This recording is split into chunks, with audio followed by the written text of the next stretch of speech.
You got to know your why. If you know your why, it makes you able to get through those hard days. First, you learn, then you earn, and then you return. But the problem is it's going to cost me a lot of time and a lot of money. You just have to pick the right master. So I would say you're never 100% right. You're not 100% wrong. Yep. Then I always say, let the majors be majors and the minors be minors. Yep. To also show people like these people, the Chris Crarys of the world exist. Bingo, blast off. And just like that, here we are with Chris Crary.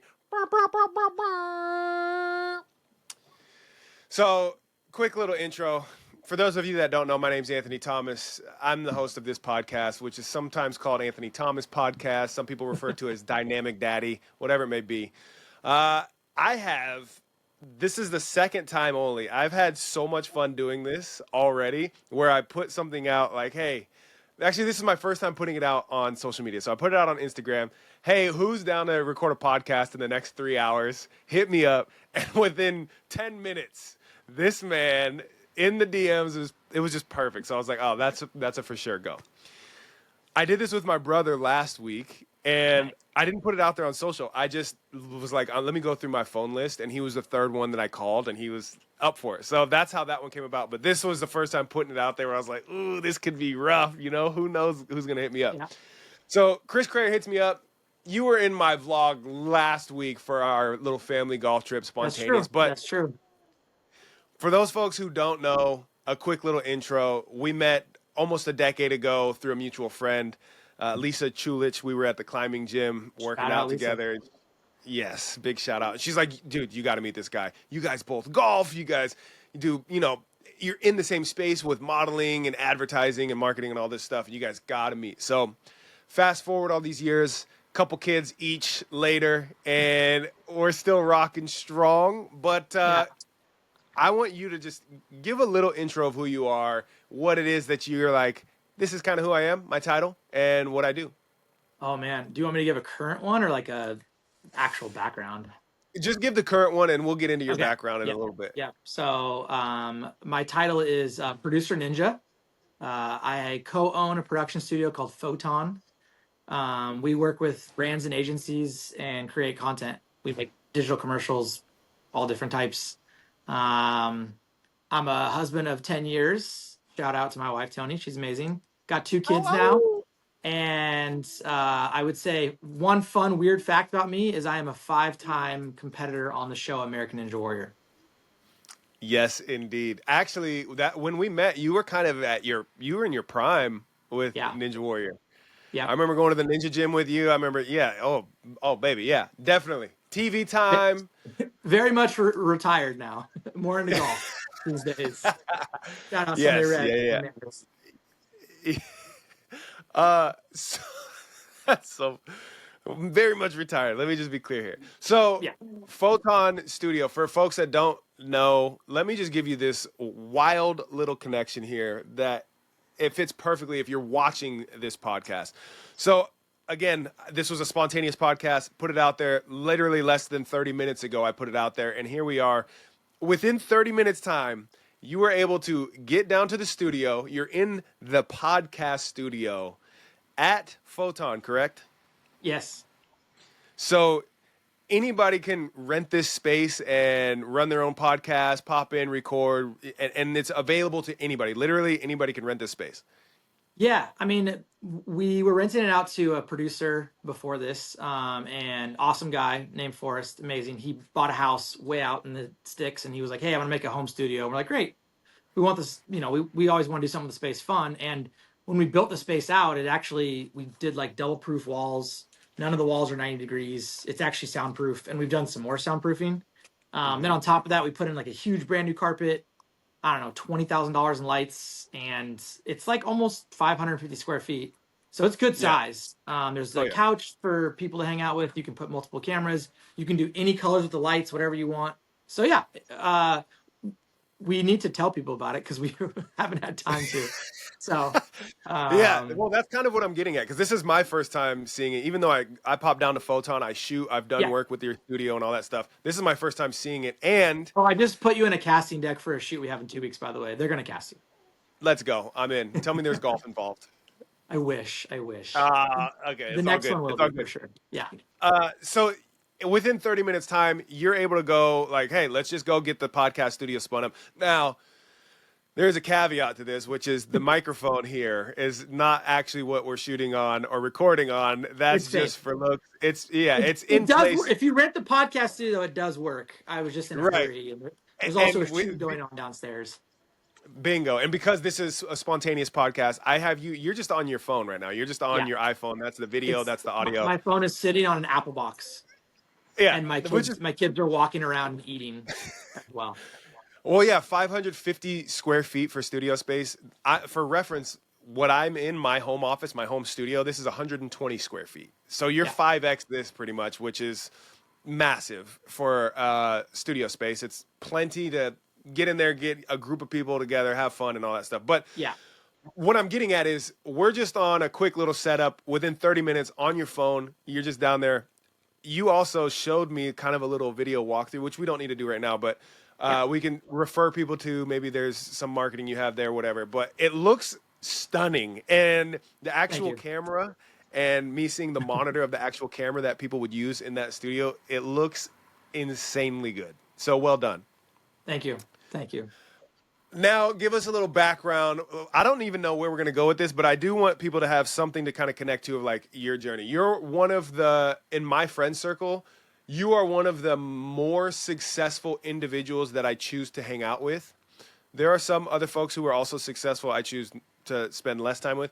You're one of the more successful. And I want to be clear when I say successful, it's not like, oh, this guy's like the world's greatest businessman, entrepreneur, millions of dollars a day. What I mean by success is you're living life on your own terms, like Yeah. including work, how you parent, how you partner, all of these things. You're building it the way that you want, and that includes golf. You're one of the few people I've watched over the years be like, you know what? I'm going to set a goal to do this, and then you go out and knock it out, whether it's golf or it's business, whether it's create this little podcast studio that is rentable, and all of these things. You are one of the more successful people that I know. So I have questions that I've always wanted to ask you, which this is perfect Oh little no. setup for me to do because you're on the hook. But what I want you to do is give like some background to how did you go through life and grow to be who you are sitting here in front of us today with within 30 minutes on a weekend. You can just be like, yeah, whatever, I'm in. I'll pop down, hit the studio and be able to make something like this happen, a spontaneous podcast. How has your life developed to bring us to who we have here today? Yeah, I'll try to be as quick as I can, but that's tough. So I'm the youngest of five, so I've kind of always seen, different models that people do. I've got three older brothers and an older sister. They're all different in their own vein to a certain degree, and so I tried to very early on. I tried to learn the easy way, is what I call it. So I'm like, oh, I don't want that to happen to me, so I'm just not going to do that. Or like, I don't want to make that mistake, so don't do that. Do it this way, right? So that was one thing I always took. I was also very fortunate, still very fortunate to be part of just kind of an amazing community. I've been part of my local church for 30 years since I was 10. I'm 40 now. And throughout my, journey from probably age 15, 16 to now, there was a different mentor in my life who, was really close and connected with me and would call me out on my crap, and would be like, hey, you got to work on this. And I'm saying that because I love you and they're doing it in the right way. And so there was kind of just key people for 2 or 3 years, 4 or 5 years, 10 years, 15 years. And so, and then I would say my parents for sure. Like I didn't understand it till I was about 30 that my parents' work ethic, they never talked about it. They never complained about it. They just worked. Like my mom would Mm, work 5 days a week. Then she would make us dinner every night. And then we would do all the dishes as kids. One did, the one clean the table, one rinsed, and one put in the dishwasher. And then my mom would go upstairs and she would work her second job to pay for us for our sports because she didn't make enough money. And then my mm-hmm, dad, he coached all of our teams. He coached baseball. He coached not basketball. He drove the bus. He was always around. And mm-hmm. I remember seeing him as a kid. Every Saturday he'd go to work for at least 2 or 3 hours, sometimes 10 hours, sometimes more. And I'm like, Dad, why are you going to work Saturday? He's like, well, and he makes custom made shoes, by the way. So he's like, I don't have little elves at night who make the shoes because he had to leave work every day at like 2:30, right, to go coach our baseball team at 3. or 3:30, right? And Yeah. so I think I had amazing parents. Like, shout out to them. They're so awesome in completely different ways. My mom and dad are pretty polar opposite, but you need Hmm. both. And then I was lucky to meet my, best friend, mentor, boss, pastor. His name is Randy Thomas. I worked at his creative agency for 10 years. And then about 9.5-ish years ago, I met my business partner, Liam. And Ranji was like, "Hey, I'm either going to fire you or you're going to quit and go work with him." That was kind of a little bit of the conversation. Hmm. And just super blessed to meet Liam. I mean, he's the photography creative side. I'm more of the like production, organization, producer side. Hmm. Um, and I think both of us want the two things I honor about Liam the most. There's a lot of things, but these are the biggest ones. Number one, he has zero ego. I'm just gonna tell you, he's just better than everyone else at photography and video, and he just is. I, he's unbelievable. He was like, "Oh yeah, I take photos," and then like we did a couple projects together, and then like, he showed me his website. I'd never seen it, and everyone in Portland's a photographer, right? And Hmm. so he's like, "Hey, have you seen my website?" I was like, "No, I just liked you as a person." He's like, "Oh, do you want to see it?" I was like, "Yeah, that'd be cool." And he like shows me it's like Rafael Nadal, Roger Federer, like all these like Tiger Woods. I'm like, "Dude, like you shot all this?" He's like, "Oh yeah, that's I'm a photographer." And I was just like, "Okay, so you're like legit." So number Hmm. one, he has no ego.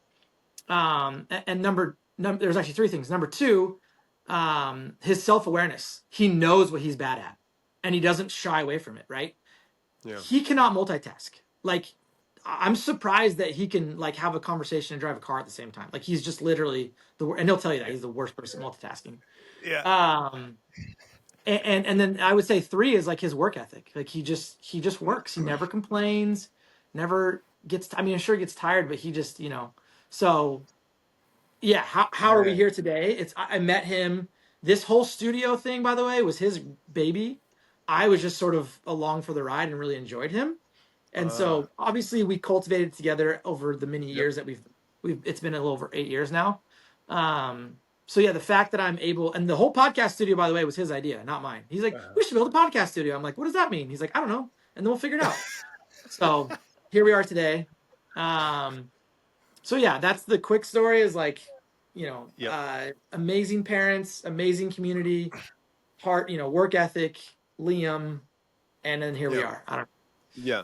No, I think that is like the best picture painted. I mean, you did it concisely, but you also It's hard. did it. You did it. Yeah, it is, and you did it justice because you're just like, here are the stepping stones along the way of this not being just me, right?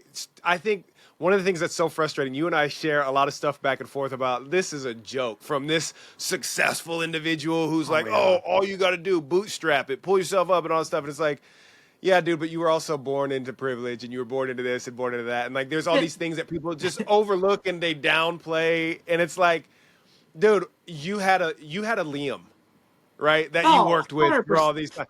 But Dude. it's as if they're just like, oh no, it was all me. Get out of the shot, get out of the shot, get out of my shot. It was all me just working. No, mom, please, dad, no. I know you guys have been there for me, Oh, 2 parent household, my whole upbringing, and you guys loved and supported me. Please yeah. don't be in my shot right now. You guys just got to grind it out.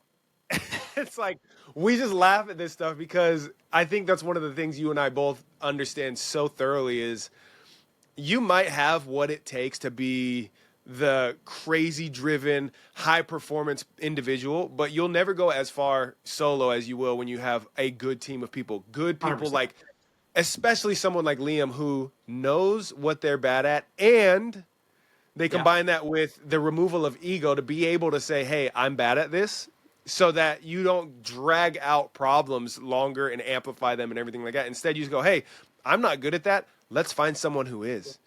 Well, I And then think you, that's the easy part, though. The flip side of that, because he has no ego, is he goes, "I'm really bad at this, but I'm great at this. So get out of my way and let me do it." Right? uh Like, huh, I think that's the part we don't talk about enough is like, it's great that he has no ego and he's like, "I'm bad at this," but then he needs to know what he's really good at too. And and right, and I need to honor that, right? yeah, So, yeah, and can I just say real quick, if any guy on Instagram is like, "Yo, I make 6 figures a day and da, da, da, you need to sign up for my course." I'm like, "Bro, if you actually made 6 figures a day, you wouldn't be selling a course. You do it for free." Right? Because to whom much bro. is given, much is expected, right? So, Mm-hmm. for example, even this week, I've had 3 kids today text me Mm-hmm. and be like, "Hey, I want to meet up this week because I'm working on this. I'm working on this. I'm working." And I'm like, "Dude, let's just find a time." I would never Yep. think about charging a kid like a Yeah. life coaching fee. And Yeah. I know that triggers some people, but I don't know. Growing up in like a small community, and not small, but just small compared to like LA or New York, but like a Yeah. a tight knit community, it's like, bro, when you're 40, go find 6 20-year-olds and mentor them, buy them dinner.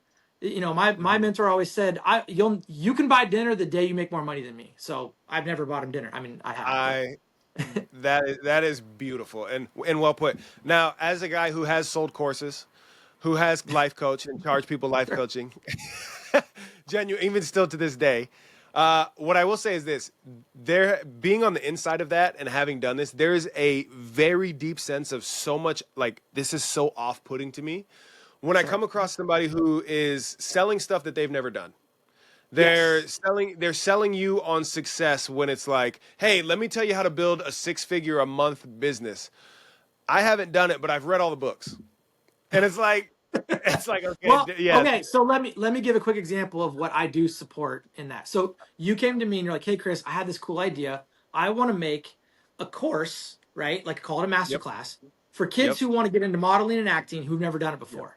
And I'm yep, like, "Great. That's actually I know 6 kids right now who've texted me that they want to get into it." And I'm like, "I don't know what I'm yeah, doing." And I'm like, right, "That is a skill that you are amazing at." And let's say you and I combined, I help you, and you're like, it's 7 classes, they're hmm, 45 minutes each, and I'm gonna like that's a real thing, right? Like I right, support that. It's like you said, the guys, you want to do the Amazon t-shirt, sell, get it on Etsy, and then you could do this, and then you sell it, and I'm like, dude, no, like yeah, yeah. I'm sorry. I that that is very quickly that's very quickly become the Nigerian prince who's trying to scam people. Like, oh, It's a you got to used send car me money. salesman. Yeah. Yeah, for sure, for sure. Um, but I think this is hilarious. Also, you know what Yep. I mean? Like choosing when you have mentorship and everything like that, there's never been a time where there's somebody I really want to learn from who's been there, done it, or is doing the thing actively where I go, hey, and I show my passion, I show my hunger, I show my willingness to be like, I will do whatever it takes. It's like that classic, the Steven Spielberg's assistant who's like, hey, I will do anything. I'll just go grab coffee. I'll do anything you need. I just want to be around you to learn, Yes. right? What you described is the 3 phases that I see in my professional life, the career, the business, which is first you learn, then you earn, and then you return, right? And I heard Oh, I this like that. from yeah, you I heard this from Dan Martell, Canadian business guy, entrepreneur, very successful dude. And I love watching this dude's stuff because he's like, I just watched a video the other day. He went and took one of his employees that has been with him for like, he's like, hey, how long you been with me? Like 6 years? Oh man, that's crazy. And he's like looking at this. Now Dan buys supercars for himself. He loves them. That's So awesome. they're in this like showroom floor where there's this supercar, and he's like, "Oh, dude, how sick is this?" Like, "Oh man, I love this." And he's like, "Wait a minute, this looks so similar to the one that you had on your like phone lock screen or whatever that you've had there forever." And the guy that works for him, like, it's not his assistant, but you know, one of his employees is like, "Oh yeah, yeah, it's the same." He's like, "Is it the same color too?" He's like, "Yeah, it's the same color." He's like, "But there's like." This isn't the identical one. This is like a smaller one or whatever. He's like, yeah, this is the coupe versus this version, whatever. And he goes, and the spoiler's a little different, but otherwise it's identical. And the guy's like, you know what I just love about this dude? Dan says this about his employees. Like, you know what I love about this kid? He never complains. He's always giving. And every time I've tried to pay him more, he tells me, Dan, let's give it to the team. I'm not here to earn. I'm here to learn. Mm, And he goes, that's what I love about this guy. So congratulations. This is your car. He just bought it for him on the spot. Boom. And that's it's like, awesome.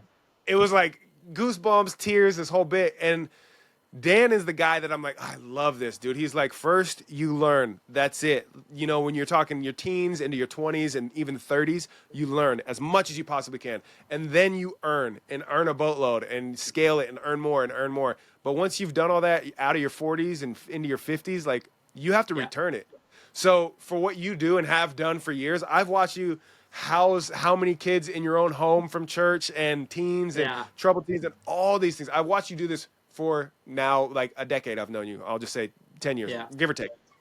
Uh, that's just living it, man. You are literally just living that not like, hey, I'm going to charge you this to give you the advice and everything. And the reason is when you find somebody that is hungry to learn what you know and what took you Yeah. forever, it's so exciting to be like, oh, dude, let me help you bypass all the trouble that I faced and go straight to whatever level I can get you to. It's so exciting to do that, that it's like, that's what the real masters are doing.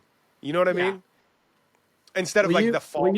Will you text me, just as a side note, that learn, earn, return? I'll try to Yes. remember it, but if I Yep. don't, I got you right now.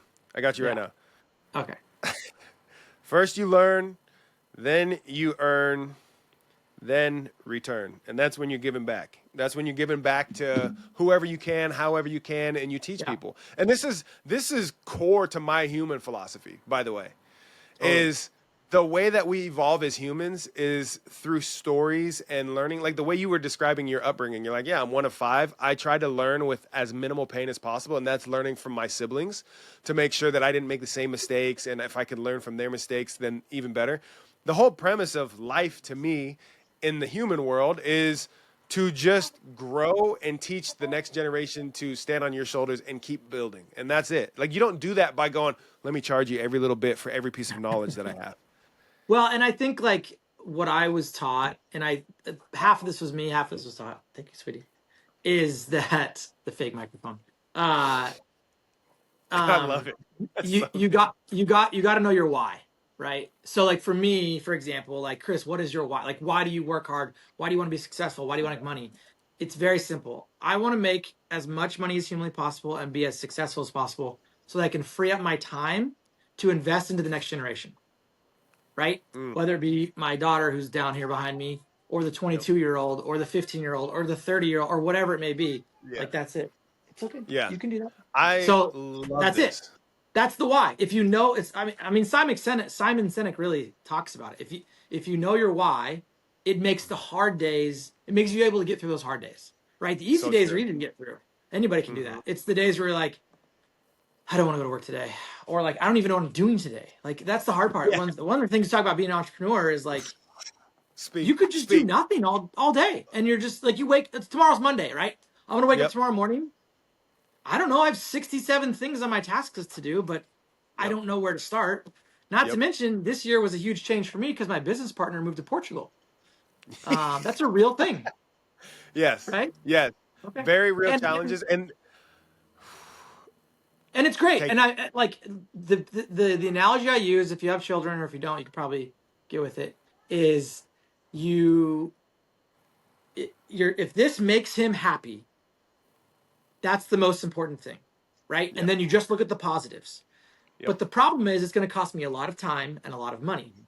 and a Yep. lot of sleep. Not as Yeah. much sleep, but you know. But I've Yep. never seen him happier. I've never seen him more thrive. So the long term goal is that this has to work. So Yeah. people, I mean, I can't tell you how many business people are like, so how's that going to work? And I'm like, Jesus will find We'll an figure it answer. out. And so it's you make it work. Yeah. You just figure it out. Like man, you nail it. That's captured. I don't think I've ever spoken about that. You capture that so well. It's like every single day I have the choice to do something or not do anything. I have a never ending list, always growing list of things that need to be done.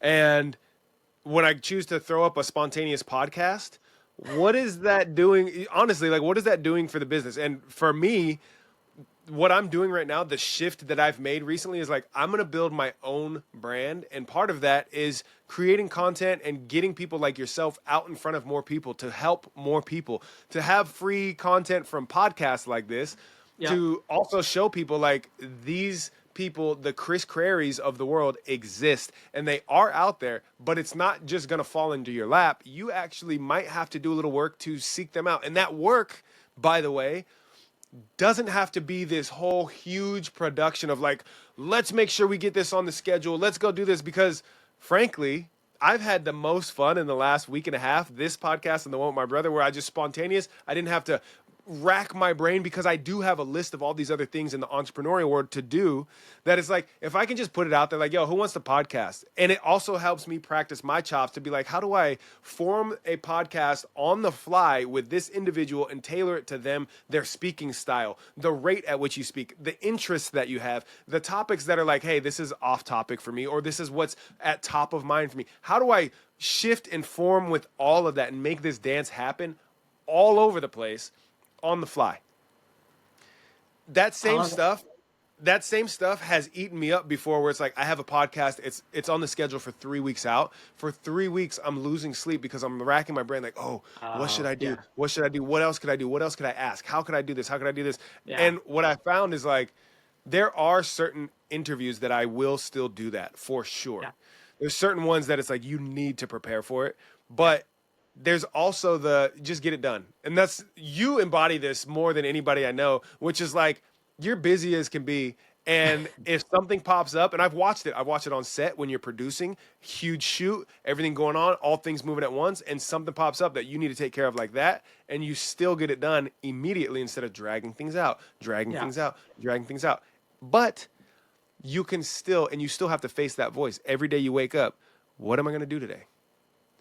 You don't have a boss job title with the company that says, hey, when you wake up, here are the tasks that I expect you to perform every day. These are your Yeah. work duties and things like that. It's like, no, you wear all the hats because it's your business, and you could choose to work or choose to not work, and you do whatever you Yeah. want. And you could choose to work from the golf course, Chris, huh? Hey, hey, don't tell my secrets. Sorry. Yeah. This is good. Kenny, welcome to the podcast, baby girl. Do you want to say something? Can you say What good do you want morning? to say? Oh, She's just that gonna looks eat. She likes yummy. snacks. She's like her dad. She likes to Yeah. snack. So Oh she's good. yeah. No, Hey, yeah, I fruit, mean, I think, fruit sets the mood. yeah. I don't know. Fire away those questions. I'm super curious because you said you have a couple questions or three. I I don't do. know. I Like, do. One of these questions. Let me just get my. I think my. Here we go. Let's computer's see dead. if I. No, computer's not dead. My monitor just died on me, but we're bringing it back. One of the questions I have for you is around a topic of interest that's very high interest for me recently, Oh, which is homeschooling. yeah. And what I have as a question for you is, what is your experience with homeschooling? Oh man, that's a loaded question. So Yes, it growing is. up, you're somewhat similar in age, you're 36, but like, so growing up, all of my best friends were homeschooled, but like old school homeschooling. So like, you know, you make fun of these kids, right? Yeah. It was totally Oh yeah. different. Yeah. So my experience with homeschooling is like all my friends who were homeschooled never wore shoes, woke up whenever they wanted to. Their feet, they could run across hot poles with lasers in them. They'd be fine, right? We call them homeschool feet. They're kind of like hobbit feet. Yeah. And then like trampoline, jump on the trampoline was recess, right? Oh yeah. So it was just totally different. I mean, I Hmm. used to skip school and go homeschool with my friends sometimes when I was a kid. Uh-huh. But now, in the regard of 2025 homeschooling stuff like that, I think now that I have children, it's just a lot different. And I think as an entrepreneur, I have my own thoughts and opinions on just the school system in general, right? Yeah. I don't think that the school system. I don't think the school system should have more should have a bigger role in my kids' life than I do, right? And I say that as like a compliment to them. Like I don't they shouldn't care more than I care, right? So I Yes. think people sort of like blame the school system and say how bad it is. And I agree it's not the best, it's not the greatest, but again at the end of the day, they're dealt pretty bad cards. And I'm talking about kind of more the public school than any but it's Yeah. like you've got 30 kids in a class or 32, you don't know them that well, you're not with them that much, and that you don't know what's happening at their house or with their parents or their home situation, yada yada, right? Yes. So when I think of my kids, I want to provide the best I can. I mean, I have strangers that come in, to my life that I haven't met for very long, and I do pretty outlandish things to help them, right? Because I always want to try to be giving back, but with my kids, it's 100 times more. Where I think I want to make them the best, most charming humans that I possibly can. And Mm-hmm. so when I think of the public school system, I don't think that that plays, a big role in their life. And I don't want to say it's going to be forever. Maybe they end up going to high school at a public school potentially, or so I'm not going to black and white it. I think the world is incredibly gray, but I do think for, the first from foreseeable years. Now we are sending her to Montessori school, which we totally believe in Montessori. We love the woman behind it and the intention of it and the idea. But that's done at age 6, and then it'll probably go to some sort of homeschool hybrid. We do have a number of friends. You want some more? Okay. We do have a number of friends in our church who have kids similar ages that I could see us doing like a homeschool hybrid. Yep. But yeah, I think I can teach my kids so much more. Like, you guys want to learn about credit cards? Say less. Like, my daughter, who's 2.5, is on my credit card right now. She is Yeah. on it. If Oh, she same. stole my credit card, she could go to the store and spend money on it. So when Yes. she's 18 and she gets a credit card, guess what her credit score is going to be? 800, Yes. right? Yes. She has a 529, which she Yep. can then roll over into a Roth, Yep. right? Same. Or she can just pay the 10% penalty on it. Yep. So it's like the school system. I didn't learn anything about taxes or No. credit cards No. or anything. None of it. I So, think yeah, that's you captured that so well. Like, the school shouldn't care more about my kids than I do, and correct. the school, public school, more specifically, is not as well equipped as they should be. We know teachers aren't paid anywhere near what they should be.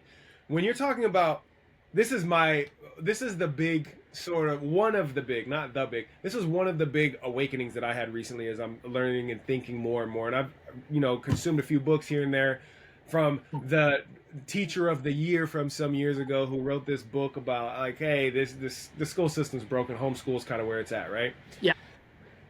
The thing that blew me away was the simplest thing, and it's like, how did I never really think of that? There's certain things that enter the sphere of schooling that it's like, oh yeah, that's just kind of what it is. Like the way that Got Milk was just a Got Milk. Everybody knew Got Milk. It just entered the world, and that's just, everybody knows it. But you never really like analyze it, right? One of those things for me was No Child Left Behind. And this blew me away. This is just a couple months ago that I had this epiphany. And I was like, the way it was broken down in this book was like, okay, No Child Left Behind. The intention behind it was wonderful. You don't want kids to be left behind. You don't want any child to be left down in the gutter, right? You want them to succeed. You want to help them along as much as you can, whatever resources they need. So the intention behind it was great, but the actual execution, what it looks like in practice is, like you said, a classroom, 30 kids, one teacher, and you have 30 kids who are going to learn at the pace of the slowest kid in that class. Facts. So, because No Child Left Behind. So it's like, you're helping that one of 30 in an otherwise not so joyous scenario for that one, but the other 29, they all have their pace slowed down. So the reason you have a 6-hour day at school is because of that 30th kid in class, versus like, you can get all of the schooling done in a couple hours. 2 hours. 2 hours, and then you're on doing whatever you want to do with the day. I mean, a 6-hour school day is really, you have like 55-minute class periods, let's say, or 50-minute class periods, really, because you throw lunch in there too. 50-minute class period. The first 5 minutes is getting everybody settled down. So now we're down to 45 minutes. Probably 10 minutes. The last 10 minutes is everybody that's just already packing early and just, shaking their leg, looking at the clock like, I can't wait to get out of here, get to the next thing, whatever it is. Go flirt in the hallways or whatever it is that they want to do, right? So now you're down to, 35 minutes of teaching. That 35 minutes times 6 class periods, you're at 3 hours, a little over 3 hours. But really, that 3 hours is still at the slowest pace of the kid in class. So you're like, okay, chop that down. Now, I know I'm generalizing here, and there's more nuance to this, because there's wonderful teachers who do help the number one kid in class, keep up and speed up and things like that. But generally speaking, this is like the overview of kind of how it's going. And when I think of this, it's like, dude, not only should the school not care more about my children than I do, but I don't want a bunch of strangers, even if they're not strangers, I could love the teachers, and it could be generational teachers, whatever, that have Yeah. been in my community and all that stuff. I don't want them to have more time with my children than I have. No. You know what I mean?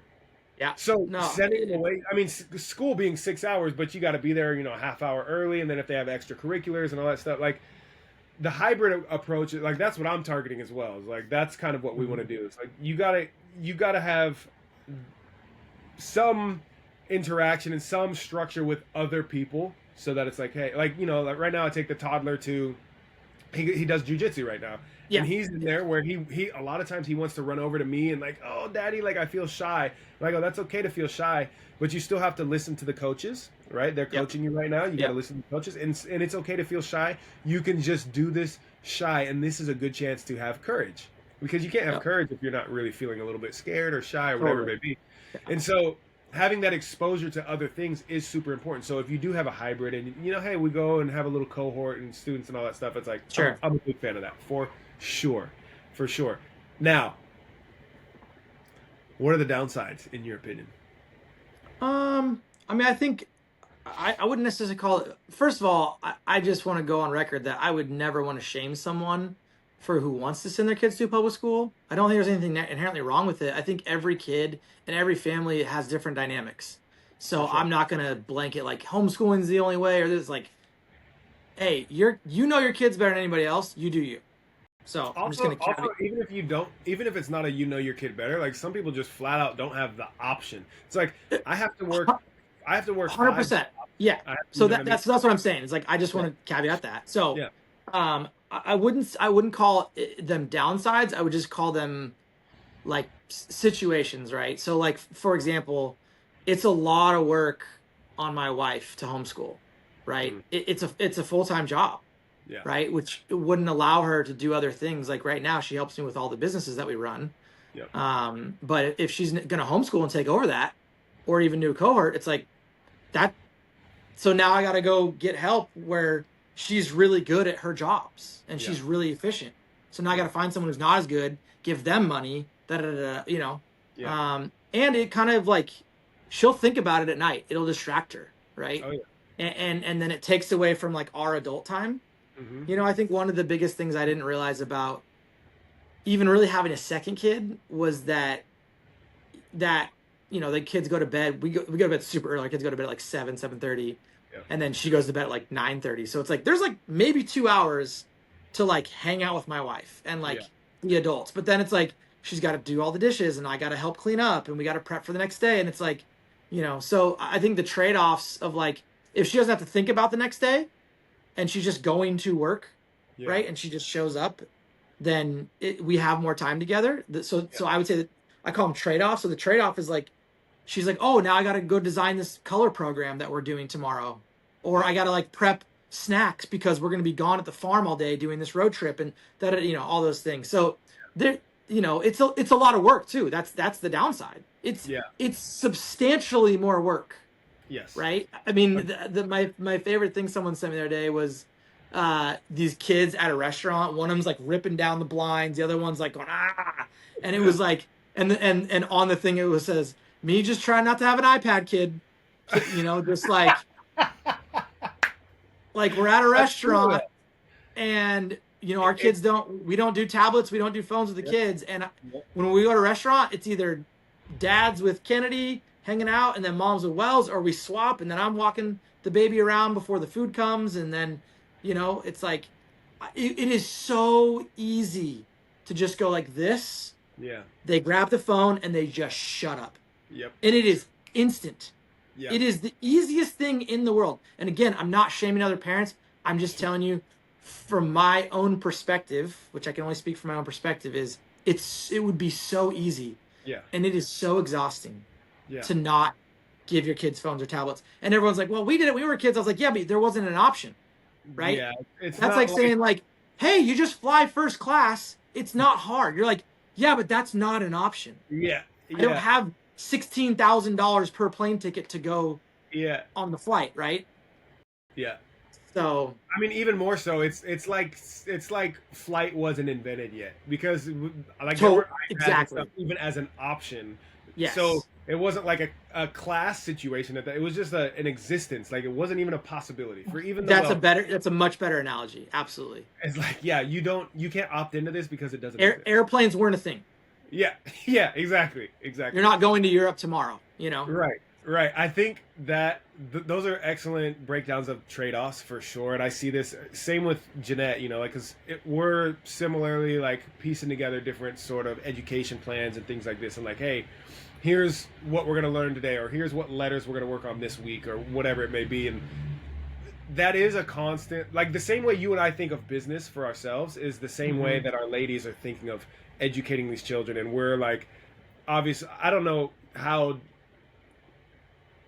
involved and at what steps you're involved with the development of this stuff with you and Tony, but for Jeanette and Yeah. I, a lot of stuff geared around the children. Why they are so well cared for is because she just drives that, and then I am kind of the decision maker. So she'll Yep. do a bunch of research on all this stuff, and then she'll present me like, "Hey, here's kind of like our It's options." literally the exact same for us. Yeah, Like to a T. and then there's certain things where it's like I take on for myself, like, hey, we're gonna get our toddler. He's doing jujitsu now, right? He's three and a Yep. half. Yep. I just started looking at boxing for him as well because Nice. Yeah. there's a whole different feel, experience, and all this stuff. But chat with the boxing coach at my gym, and he's like, my youngest student is like 5 years old. Three Yeah. might be hard to hold the attention span. And I'm Yeah. like, look, if he gets in there and he's 5 minutes, 10 minutes, that's fine. Part of this, what's important to me, the way that I look at this is to normalize this. Like I want the Hmm. exposure. So if he does a full 30-minute session, that's awesome. If he goes Yeah. in there for 10 minutes and then he's like, all right, I'm done, he's still got that exposure and it's still Yeah. normalized for him to where if some crazy punches this kid, he's not going to shut down. He's not going to freeze. Hmm. He's just going to, you know what I mean? It's like, oh, Yeah. okay, this is, whether it's a game or like it's self-defense, whatever it is, it's going to be more normalized. And so some of the stuff is like, I kind of lead the charge on, hey, he just needs to be exposed to this. Like earlier today, we brought in some foam blocks that they're climbing on, both kids, Nice. right? The 1 year old, the 3.5, and they're climbing on them, and Jeanette's freaking out. She's like, I can't watch this. This is giving me so much anxiety because she's like, they're gonna fall and like catch this corner of the table, which we have Yeah. everything pretty foamed up and stuff. And I'm like, yeah, but they're far enough away. It's not gonna fall. He's not gonna fall straight into it. He might stumble over there, but some of this stuff I'm like they need to do this, like this Yeah. exposure for them throwing each other around, tripping each other, pulling each other. The baby bit the toddler earlier, and it's like Oh yeah. this is important to have. Like we can't just stop all that because they're also figuring out socialization this way. Yep. So some of this stuff is like some of this stuff is like I lead the charge on this with a perspective of kind of just like exposure is important. And to me, one of the reasons that's so important is I was good at a lot of stuff growing up because I had two older brothers that did all the same stuff. Yeah. And so my exposure was limited to whatever they did. There's Hmm. some stuff growing up that I wish that I was exposed to and I never was. Yeah. Music, for Yeah. example, like Me too. Yeah. playing an instrument. It's like, oh, dude, I wish. So part of this for me, while she's really great with the development of skills and like, hey, let's put this plan together. We're going to work on this with the toddler and go through and build this, whatever. She's great with that. Here's the step by step. Here's the actual problem solving, whatever. For me, a lot of it is kind of more wide overview. She's down in the sticks with that, Yeah. and I'm more of the overview. Like, where are we trending? Where are we going? What direction is this taking them? And what are we missing? Right? Because she's right there in it in a lot of senses. Whether she's teaching, I'm teaching, she's storytelling, or whatever. Right? It's like somebody needs to have that very high view, and the other one down in the nitty Yeah. gritty. I feel like Absolutely. that's the Yeah. same for you guys. Is like, I mean, it's Tony. She's a social worker. She got her degree in social work. yep, She loves researching. I could not hate it more. Um, so it's like, and I think like there's been things in our parenting journey together that sort of just really mold easily. I guess is like when she was like, "Oh, I'm kind of interested in this Montessori thing." Like I did some research into it. I was like, "I absolutely love it." yeah, So done. Or like yeah, even when we were like talking about doing cloth diapers, I was just like, I did some research into it and I was like, oh, absolutely. Like It's better for the environment. I'm not a huge environment guy, but sure, it makes them potty train way faster. It's actually cheaper because they get potty trained way faster, which means you're out of diapers way faster. I'm Mhm. talking years, not months. Like Kennedy was fully potty trained 18 months. Yeah. Yeah. Well, Wells isn't even he's won this month, right? So let's say he's won. He's already like 60-40, potty, Yeah. no potty, you Yeah. know? So yeah, I mean in that regard, even like in naming the kids, like when we named Wells, Tony was like, "What do you think about Wells?" And I was like, "I love it, but let's do a full name. What if we call him Wellington?" And she's like, "Okay." And I was like, "Cool. So we're done?" Okay. And I was like at the gym like working out and that was it. Just between sets. All right, cool, done. Like literally, I Yeah. was at Disneyland and I was working out. I'm not even Yeah. kidding you. Yeah. I believe it. I'm... that is And so then good. I asked her if she thought it was okay if we named him after my dad. So his name is Wellington William Crary, which we named after my dad. Yeah. So I love and that. Tony doesn't have a dad, so it was perfect. Shout out to your pops. Shout out to Pops, That's, WBCJ. oh man, that's so good. So Montessori. Yep.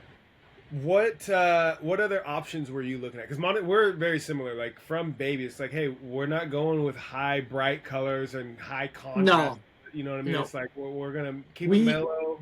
Yeah. Yeah. So yeah. what was We attractive to you with Montessori, and then what were other considerations for you guys? we looked at Waldorf a little bit as well. So Waldorf, everybody thinks it's really similar. It's Artsy art. actually it's just Waldorf is all about fantasy Yeah. and like fiction, right? Yeah. Where like Montessori is like all the books are like about Rosa Parks or Montessori or like Bruce Lee. Like we have all these books. Like it's about like and then like everything is like tangible, right? Yeah. And actually, it's funny. Liam is a Waldorf baby, so he grew up in Waldorf. But you can see how creative he is, right? So Yeah. it's kind of and his mom was also an educator, so we talked to her a lot, Uh-huh. about it. And we have lots of other friends who are teachers and educators. So I think just having as many open conversations as you can Yeah. with people who have real world experience, and then find what fits you best and what you want best. Yeah. So we definitely looked at Waldorf. We looked at just like I guess normal things, but the normal things always bothered me growing up. Like people, I always hear parents like, "Oh, I'm really annoyed because this person bought this toy for my baby, and it makes all these noises, it has batteries, and I'm like, okay, we'll just throw it away." Yeah. They're like, well, and so like literally before Kennedy was born, I told my whole family, here's the approved list of things you can buy our children, Same. right? Everything has to be wood, Yeah. no plastic, absolutely no noise, blah, Yeah. blah, blah, blah. And I just said, hey, I love you all. If any of those get bought, I will either give them away or throw them away, Yeah. right? Like it's Yeah. just, it's that simple. And Right. honestly, everybody like was really cool about, most people don't listen to me because I'm the youngest, but Yeah. my kids are cute, so they actually probably pay attention. But Yeah. literally, I was like, yeah, so we're not doing it. So yeah, I mean, Montessori, it was just like, I'm like a pretty big Jordan Peterson guy. I don't think anything he says with 100%, but like Same. Same. he's got a lot of good ideas.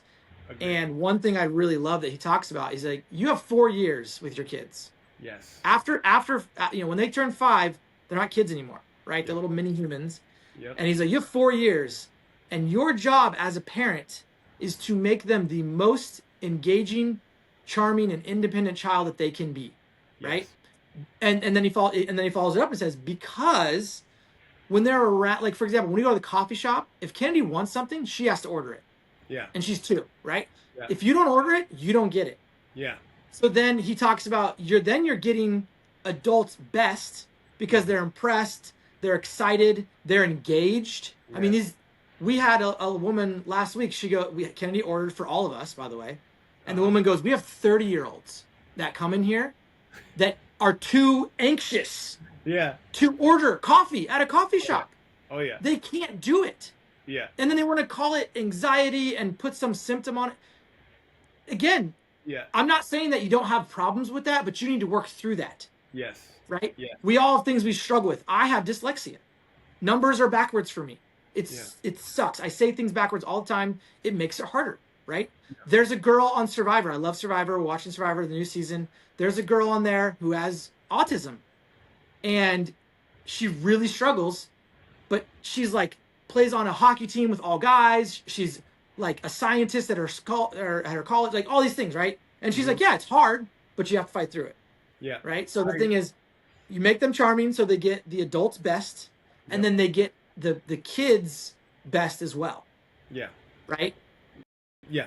Yeah. Peterson, he talks about how you want the kid, your job is to make them likable and enjoyable to be around so that people want to be around them. And when you think about, like, back to your story, your sort of origin story with Photon, the photo production studio you own, you co-own with Liam, and now the podcast studio that you have, it's like so many of these pieces for your life came about because people, not only did you get around really good people, but that's not enough. You have to be engaging and enjoyable enough to be around that they keep wanting to be around you so that you can absorb the lessons from these people. Yep. So that you go, hey, I'm creating this little human.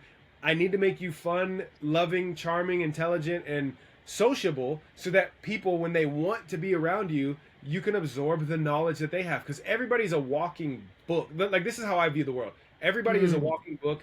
That's good. Every individual I look at is like, there's something they know it would propel my life so much further, whether it's in the That's art good. side, in the health side, whatever it is.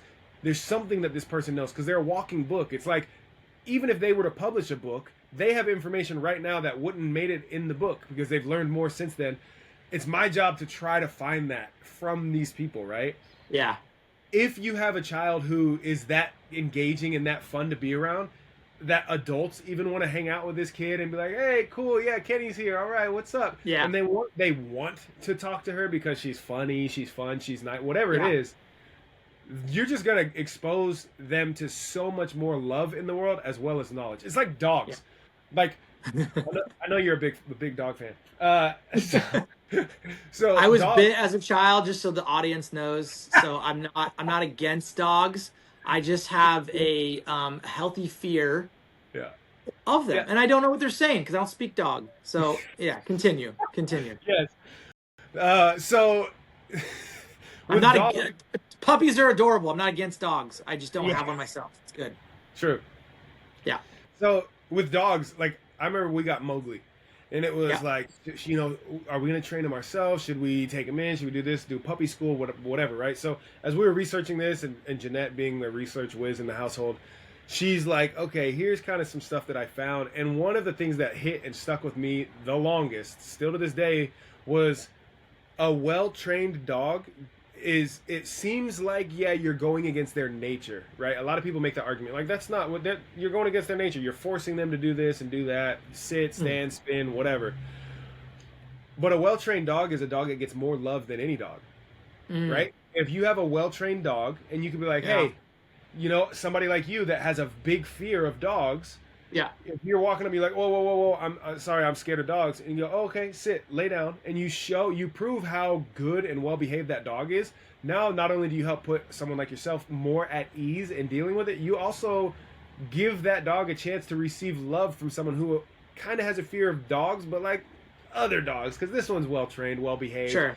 Yeah. Even though I don't speak the language, this owner is so well in control of this dog that I don't fear something crazy about to happen, because I'll just follow the owner's kind of guidance on this, right? They're the expert with this one. So if they're saying, hey, hold on, don't pet him yet, let me make him lay down, okay, now he's good to go, then that dog gets so much more love in its lifetime than if it was just some feral dog or whatever, right?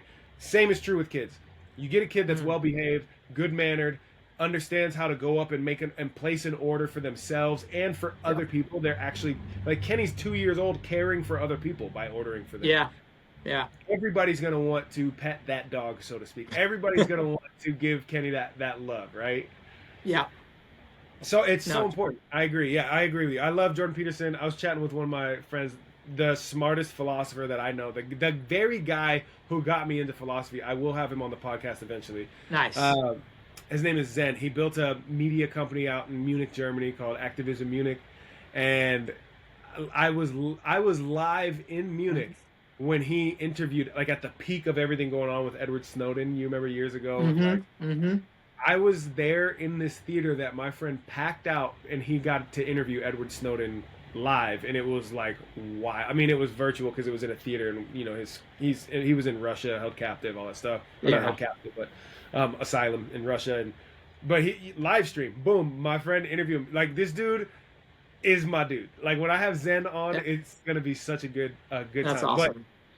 dude, he and I were chatting the other day about Jordan Peterson because we've both loved him. Like years ago, we'd be sharing stuff like, "Oh, dude, this is so good." And I still think Jordan Peterson's one of the brightest minds, the best minds of our Oh, time. absolutely. However, I Absolutely. also don't necessarily agree with everything, and I do think that there have been recently what my friend and I were chatting about is like he's steered off of a certain path that he entered into our lives some years ago. Mm, That his stuff's a little bit different now, and yeah. he seems a little more removed from certain aspects of reality than Sure. he once was. So whatever, Let me whatever. let me let me shout out a buddy of mine who said something. This was years ago that I will die with, and he said, "Chris, you're not 100% right. You're not 100% wrong." And the idea behind that is, especially I think it's so pivotal for today's society. It's like, well, if you don't agree with 100% of what I agree with, then we can't be friends. And I'm just like, okay, Oh, first of all, sorry, I didn't mean to offend you for liking tomatoes because I didn't know you didn't yeah, like tomatoes. That's my yeah, bad. yeah, But the thing that I love about it is I'm like my wife, who I love more than probably anyone on the earth, right? my wife. My wife. Uh, there are things that we don't agree upon, Yeah, like multiple things, not yeah, like some. yeah. And I freaking married her, right? So And it's choose like, to stay married her every day you wake up. yeah, and I'm like the luckiest person in the world. So I'm just like, you guys, like, you can, like, there's all this chaos with like Elon Musk and people about his cars, and I'm like, 5 years ago, you guys were saying he's Jesus because Yeah. he's like making electric cars now. And again, think what you want about him, good or bad or indifferent. But Mhm. you can be like, you know what? I really don't like this thing about him, but I love that he's making electric cars for the universe to help with the environment or whatever, right? Or Yes. like you can say like, hey, it can be this and right. Yeah. So it's like I really like this about him, Yeah. but there's certain things I just like. Even my family members, I'm like, I love you to death.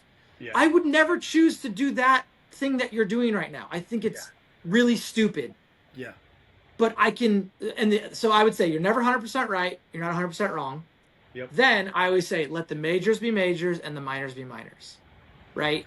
And Yes. so it's like, at the end of the day, do you love that person? Do you want to help that person? Do you want to be a part of their life?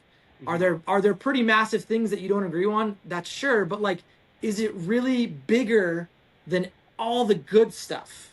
Yeah. Like I had a buddy 10 years ago that I worked in an agency with, and we were like totally on sync with a ton of stuff. Yeah. And there was a bunch of like political stuff that was happening and all those things that I just didn't really agree with him at all. But I was like, I remember asking my mentor, I was like, I really like this dude, like as a friend, Yeah. and I want to keep hanging out with him. Is that okay? And he was like, of course it is. Yeah. You guys can totally disagree on things and love soccer and Yes. go to every match together. And you Yes. can go get dinner and it's like, you know what I mean? So I I just know think that exactly. people need to like just chill, Yeah. kumbaya, and like it's okay Yeah. to not agree with 100% of what that person Yeah. thinks.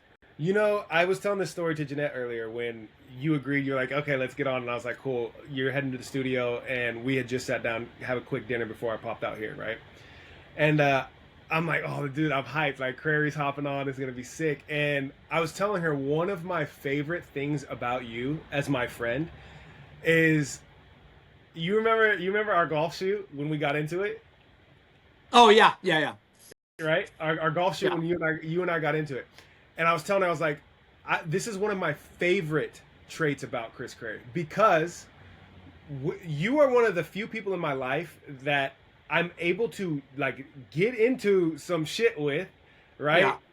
And we have it out, and then we go, all right, cool. What are we doing next? Like, where are we going to play golf? We're playing golf. That's what we're doing. Exactly, and it's like, and that's it, right? And that's how it lives. It's not some like, oh, we had this disagreement or this spat or whatever it is, and now like we can't be friends or anything. I'm like, that's literally one of my favorite traits about this guy is that we are able to keep it real in that sense. You know what I mean? And like, it's not something that's gonna end the friendship because you don't see things exactly the way that I do. You don't agree with me exactly precisely and all this stuff. And it's funny, like the reason I chuckled when you first brought this up is because a couple years ago, like, you know, Trump's first presidency, there I had strong feelings about certain things, and like how you're like, you're not 100% right, 100% wrong, right? The George Floyd protests, Black Lives Matter, all this stuff. Like, in that era, if you recall, this was a time where if you were a black person, everybody who was not black, especially white folks, were reaching out to you for guidance, for some sort of like, dude, what do I do here? Like, I want to support, I don't know how best to do it, and this is like a very volatile situation, right? So everybody, you know, a lot of people reaching out to me over this stuff. And even in the midst of this, where I was like, Black Lives Matter as a movement, still to this day, absolutely love it. The organization itself, not so much. Very questionable thing. Historically, there's some issues there that have come up and been proven and whatever. Anyway, as a movement, it was like, oh, for sure. But I lost family over this because family who's in law enforcement felt so strongly about certain stuff because I posted a video that was basically, it was a video of a cop that he was, for lack of a better description, he was Rodney Kinging a protester, like straight up way over the top, bullying, beating the ass off of this protester, right? And I posted the video because somebody came up and like basically like pushed the cop off of him like hard to where the cop kind of went flying, and that stopped the beat down. And I was like, this is how bullies should be treated, flat out. Mm-hmm. I still to this day stand by that. But this family, who's, you know, them and their core four or their core family, they're like, he hates cops. Anthony hates cops. Like, that was it, right? I can go on record and say you don't. Right, dude. I've road trip with cop friends. I've got photos with cop friends. Like, yeah, I don't even feel the need that I have to prove it. But the point is, like, they took this as like, oh, he hates cops because he posted this thing. For one, it was never about the uniform. It was literally whoever. I've always been. My mom instilled this in me in middle school. Like, I was a bully in elementary school, and then my mom helped like shape me and form me out of that into like helping people who are bullied, right? It's deeply embedded in me. And Pops reinforced the hell out of this stuff for me. I never ever have been like, oh, I'm straight up, I hate cops, fuck the police, you know, for like that was an actual common term. Sorry if never like that. It's literally, it can be two things can be true, right? I support black folks and Black Lives Matter movement, and I also support police. Not every cop, not every person in this movement. Like, you know, Tupac saying not all skin folk are kinfolk, you know? That's just real. Like, that's just the reality of it. So my point to this is like, I feel your thing in that like gripe with, you know, you could still love somebody and disagree. And in fact, coming out of that era, or even in that era, I started to intentionally expose myself to people, talking heads, and, you know, highly followed individuals who had extremely different views than I had, because it was like, I don't have that exposure in my life. So I actually think it's important, and I encourage it and support when somebody's like, hey, I have this friend, and they're just like, we just have totally different viewpoints on stuff. It's like, if you can live at the core of, I love this person, I know their intentions are good, and they're not harming, even with ill intentions, you can be nice to people, you can help people, even if you don't intend to, and you can intend to help people, and you can hurt people, right? So it's not, intention isn't everything, but it is important to consider. And I think I love having people who have different opinions than I do and different perspectives. And the thing that holds it all together for me is you have to just have some logic that you can explain to me of how you landed where you're at. If you're just like, oh man, I hate this dude, and it's like, oh, why? Oh, because he's bad. Oh, okay, why are they bad? Because they're terrible. Okay, this circular reasoning isn't going to work for me. Yeah. I need you to be able to be like, hey, this is why I don't like that person. Even if it is just like, they just kind of rub me the wrong way. It's like, okay. Yeah, I mean, you're 100%. I mean, I was going to say you're 100% right, but we can't say that. So you're I like a lot of your ideas and thoughts on that. And, you know, even to go back to the Black Lives Matter thing, as a white male, I was like, okay, like what is my role in this? And I have a very good friend who grew up, in Florida, but he spent his like college years and stuff here in Portland. Hmm. And he said, hey Chris, like when we say Black Lives Matter, I was like, explain to me like your thought on that so I can have a better understanding of it because we're really close. We were just talking about it. He Yeah. said, Chris, the best analogy I can give you is like my house is on fire right now, and my kids and my wife are in, and my dog are inside, Yeah. like right now. Yeah. So in this moment, if your house isn't on fire and mine is, I'm gonna make the argument that my family is more important in this exact moment in time. Yeah. I'm not saying forever, Yeah. but I'm saying right now in this movement, they are more important, right? And it's a perfect segue into what you taught me is that life isn't a work-life balance as an entrepreneur. You define it as harmony, Yes. which I love and I use and I always quote you on it, is you might have to go do a photo shoot for a full 6 days, right? And you're gone from your family, your wife's at home by herself with the two kids, she's doing everything. But Yep. then when you get back, we're going to spend some more time the next week and we're going to hang out and we're not going to, it's not like you're making up for it per se, but you're like, hey, we're going to blend some harmony together, right? Yeah. Oh yeah. And so it's like hearing the different ideas and philosophies around from different people, you discover these ideas and they really stick with you, Yeah. I take that to heart because I hate the work-life balance thought.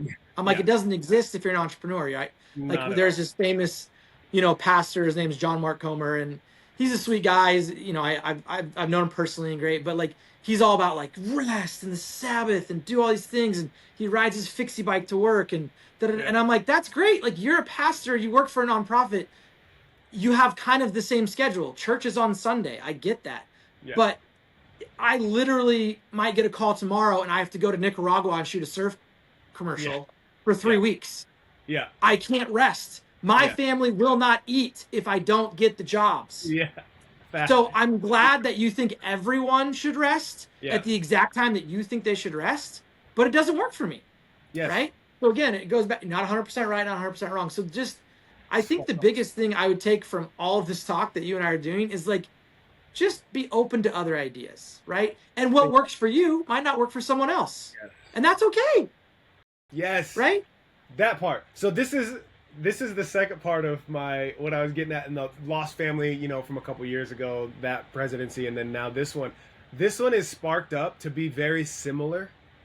That it's like it's starting to look very similar where I can literally sense people that are close to me kind of like pulling away, withdrawing because they're so heavy in their stance on this or that. And the Yeah. position is like, if you don't feel the exact same, then I can't have you in my life. That's the air around this, right? And exactly what you're speaking to is exactly, it's like, it's about harmony here, right? Like, you might vote this way because at this phase of your life, you feel these are the important issues. And Totally. Yeah. this individual is the one that is going to take care of that best or whatever. Yeah. And then you might, later on adjust and be like, I'm at a different chapter of my life. And that stuff over there that was important in the past, not the same now, totally different climate, political climate, economic climate, whatever it is, right? All these different phases. And the problem is, in my opinion, not having the grace to be like, look, your view of how things are happening and how you're impacted by these things is not the same as the next person. And that's okay. You can feel strongly about those things, but you could still love people who don't necessarily see it the same way. Yeah. But I don't think that necessarily everybody is equipped with that capability, is what my best understanding of this is like, I'm like, why is this so intense for some people that they just can't? And the thing is, where do you draw the line, Chris? Because I'll give you an example. Do you listen to like R&B music or anything? Yeah. I mean, 90s. Perfect. Do you listen to R. Kelly? Oh, I've definitely listened to R. Kelly. Space Jam? Do you currently listen to R. Kelly? I mean, I haven't, no. Why not?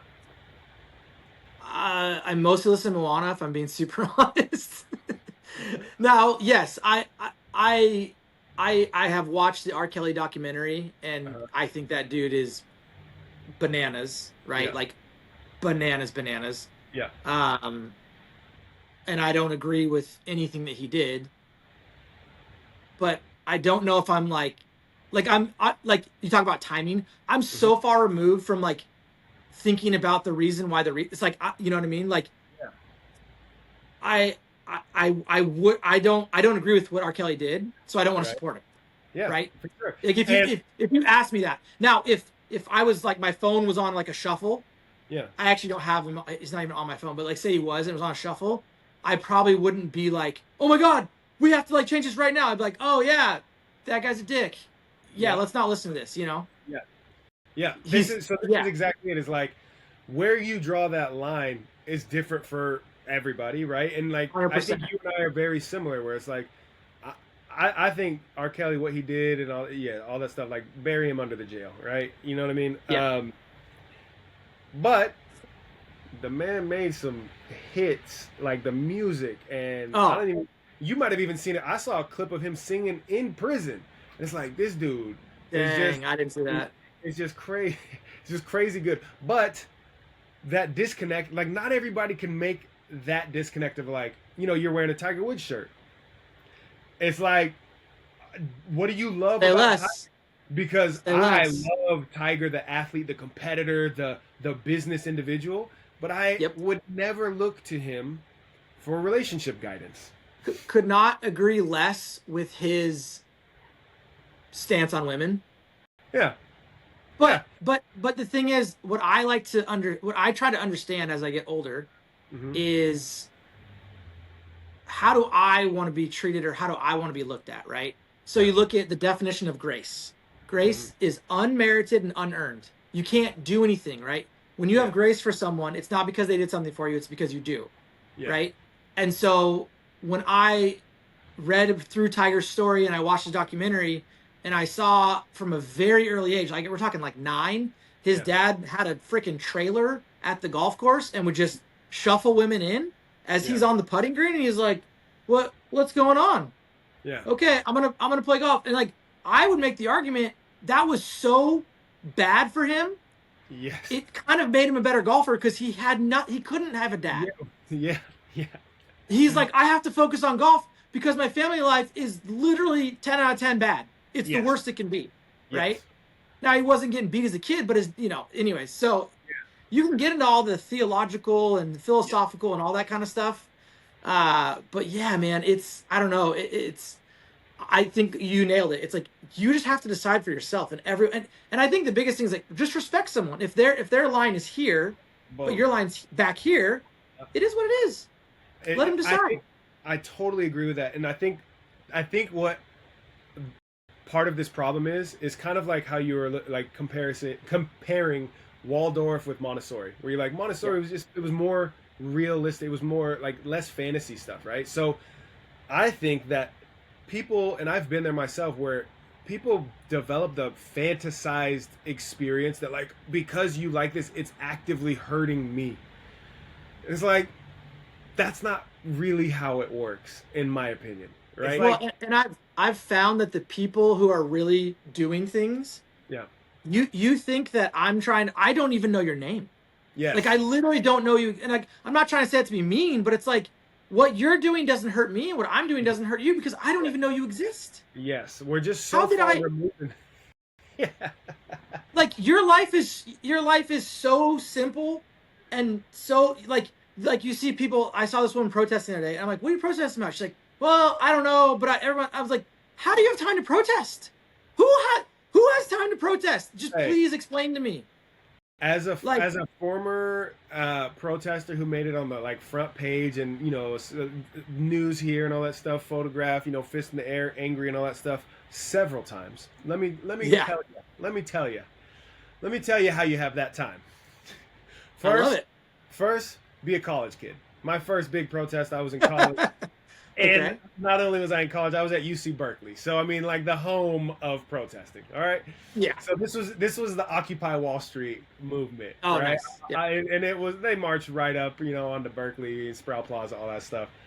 So that's one. College, you have boatloads of time, despite how crazy college schedules and all this stuff can be with learning, studying, blah blah blah. Realistically, you can get by just fine Go make it out to a protest here. So one, protest. Be a college student. Two, be recently out of college and just to have a lot of time on your hands.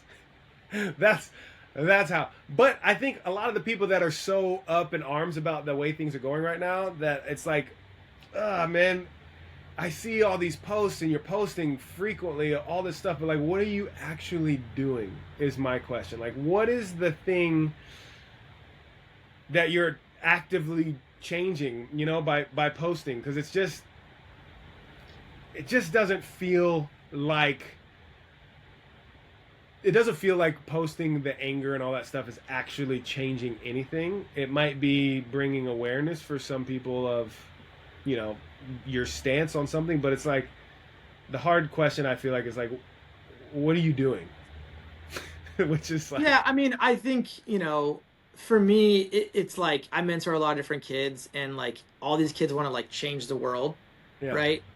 And I'm like, okay, that's great, but A, you're not that important, and B, like go change 3 kids' lives, right? Like again, I say this as a Christian, I have a relationship with Jesus. I'm like, Jesus, who I think is probably the most significant human being slash whatever on earth, right, of all yeah, time, had 12 disciples. yeah, 12, yeah. right? So if you have more than that, you're saying that you're better than Jesus, right? That's an extreme example, Right, obviously. right, right. I But get, yeah, I'm just saying, like, go find 2 kids, 3 kids who you can really invest into and like make a difference in their life, because that 3, it's like the opposite of a multi-level marketing scheme. You start at the bottom instead of the top, right? mm-hmm. And then you hopefully it gets bigger this way instead of getting bigger this way, Uh-huh. right? So you're the bottom Yeah, actually, yeah, not the top. yeah, And then you want it to grow this way, yeah, right? And so that's my thing is like, yeah, what do you actually, and then, and then you have the whole thing of hiding behind a profile on the internet, yeah. right? Like if you get people in a room, like, hey, what you just typed, say it to their face, because that's a human, right? That Oh, person, let's that go. person has a heartbeat, right? That Yeah, person has thoughts. That yeah, person has children. yes, That person is an open book who's trying to get better, yeah. right? And Yes, then, they said something stupid in 1996. They were 26. right. Now they're 40. And we're Yeah, going to punish them for that? Let's yeah, go back to what you said when you were 26. yeah. Oh, there was no internet, so you're lucky, Yeah, right? that's true. That's very true. Like, That's, bro, I'm on the golf course all the time with old white dudes. They say mhm. the craziest things you've ever heard, ever, Oh, I'm right? well And aware. they get super honest. And Yeah, I'm like, hey, so I try to steer the conversation a different way, or I just don't respond. I don't like add yeah, to it. yeah. And then or sometimes if I know them well enough, I'm like, hey, like, where's that coming from? Like, let's, like, That's a great and then question. but the thing is, most of the time, not all the time, but most of the time, they change their tone. Like, oh, Yeah, I didn't actually, that wasn't my intent. yeah, That wasn't what I meant, right? yeah, I would yeah. never actually do that. So I'm Right. like, hey, I get that, but let's not say that. Let's just Yeah. practice on, Like, you're getting a and it's little like, you're too loose with that. Too loose with it. and it's hard. Guys are just idiots, Yeah. and they get a couple drinks in them and do whatever, and so I, I've been around really both sides of it my whole life. Yeah. It's like I live in a very kind of chaotic world in this like studio, Yeah. commercials, marketing to like the more Hollywood. conservative and like all together. Yeah. You Yeah. know, Yeah. my Yeah. Sure. and I think, the thing I'm learning about kids, which are essentially we're all just a bunch of kids, Yeah. is that kids will listen to 30% of what you say, but they'll do like 70 to 80% of what you do Yes. without you even saying anything. If you Yeah. start doing push-ups, your kid does push-ups. Yep. Came If from you front. start saying bad words in front of your kids start saying bad words, Yep. right? Also And so came. I think as parents, we what sucks and is also great, you can take it good or bad, is that they're just mini yous, Yeah. right? So if you're kind of a turd, they're going to be little turds, right? Yeah. Now kids are always going to have a little bit of turd in them, but what I mean is like, if you have a lot of things you hate about yourself and you're not being honest with yourself and you need to fix, Yeah. that's going to happen in your kid, and then you're going to get you're mad at the kid, but you're really mad at yourself. Oh, right? for sure. So that there's a classic saying of like, I would die for my kids. They're like, would you work out for your kids? Would you eat healthy for your kids? Bingo. Would you not have screens for your kid? Like the list goes on, right? Yes. And so I like that saying. It's like having kids either makes you worse or better. There's not really an in between. Yeah, Right now, there's that's true. seasons. There's seasons like right now. I got 2 kids under 2. We're not sleeping. I'm not super fit right now, but I've got the roadmap to get back there, and I've got people like you and my boy Rajiv to get me back on that path, Yeah. and it'll come. Yeah. But yeah, I don't know. That was a huge tangent I went off on. I apologize. No, but you're also not just throwing it away. You know what I mean? Like you even if you're not as consistent as you'd like to be, I still get the occasional message of you hitting pull-ups. You know what I mean? Like, yo, in the gym, like, hey, I'm getting these reps in. I'm getting these, even if it's not as consistent as you like to be or have been previously, you're still not just writing it off as like, oh no, that's for another era of life. You're like, Yeah. let me just, I'm on set right now. Let me knock out some push-ups. Yeah. Like, And my golf game has gotten a lot better. So yeah, there's a little bit of the physical is sacrificed for the golf game, which I'm okay with. yeah. It's got to get a little closer, but yeah. Golf game is pretty nice right now. I can still do 10 pull-ups in a row. So like it's like that's a mark for the rest of my life, right? Yes. 85, getting them. That's a great mark. Oh man, those old heads that are just jacked and still getting after it is like, dude, you are goals. These guys out holding the front lever on the bar, and it's like, dude. Oh, I can't wait to retire so I can just work out all day. Yeah. Photon Gym coming soon. Yeah.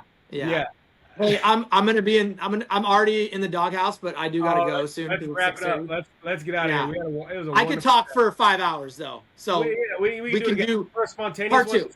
Terrific spontaneous podcast. Chris Crary, Photon Studio. What do you name your podcast? We haven't named it yet. That's how new it is. So help us out. Nameless Podcast Studio. The Nameless Podcast Studio. Just hit me up, Chris at photon.studio. Shoot me an email if you want to come check it out. Do a tour, come see it. I'm around. I'm on studio all the time. So Chris, how can I help? Chris at photon.studio. Yep, there's no .com. It's just .studio. We're weird. And then what about if people want to find you on social? Photon Portland. Photon. Photon. It's photo with an N. Photon Portland. Beautiful. I love it. Chris, dude, thank you for answering the call. Thanks for you didn't even answer the call. You stepped up to do this. This was you. I put it out there in the ether and you were like, sign me up. Send me. And here we are. I had a fantastic time. There's little to nothing I wouldn't do for you. I won't murder for you, but I might know someone. I'm just kidding. I'm yeah. I would never murder someone. I want that on podcast. Sorry. I would kill for you and die for you. Yeah. Yes. I would die. I would die for you. I would take a bullet for you. I would jump in front of you. Hopefully, I'm working on my gunslinging and everything else that hopefully we won't have to. I'll get you taken care of. Okay, good. I am not the gun guy, so I'm. Yeah, hopefully I'll take care of that. But I love you, man. Much love to the family. I'll see you soon. Give love to the kiddos, to Tony. I loved our chat. There's obviously so much more we could talk about, but that's for another time. Let's do one at the podcast studio, actually. Ooh. Next one. I actually love that idea because I do want to check it out, for real. Yes. You need to come just use it. It's empty. Literally. Beautiful. I love it. So, awesome. Okay.